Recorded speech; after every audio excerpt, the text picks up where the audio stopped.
Welcome to the Mason Libraries tutorial on Advanced Search Strategies Part 1, Nesting. After viewing this tutorial, you will be able to use parentheses to create a nested advanced Boolean search. When performing an advanced Boolean search, a researcher may want to indicate which order they want the database to perform a search. To do this, researchers can use parentheses. This is also known as nesting. Let's start with a practice example. Imagine that we have a research question that involves using play in schools. We decide that articles that mention either play or games would fit our research topic.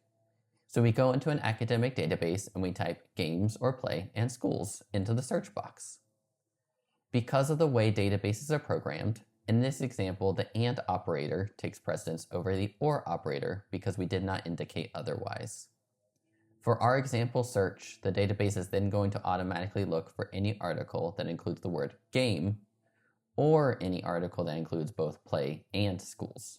This is going to give us a lot of unnecessary results, as we'll get articles that only include the word game and might not have anything to do with school. Since this is probably not what we want, we'll need to adjust our search. We can use parentheses to tell the database that we want either words games or play along with the word school. This nesting indicates to the database that we want to prioritize certain keywords together, in this case either the words games or play, along with the word schools. We can tell this is a different search because now we only have 39,000 results instead of 58,000 results.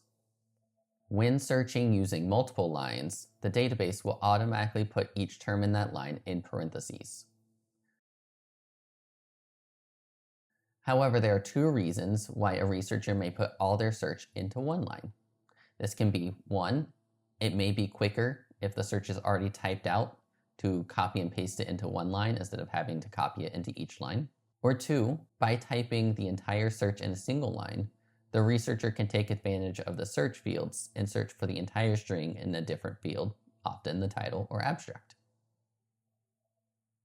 Thank you for watching this tutorial. If you have other questions, please reach out to your appropriate liaison librarian.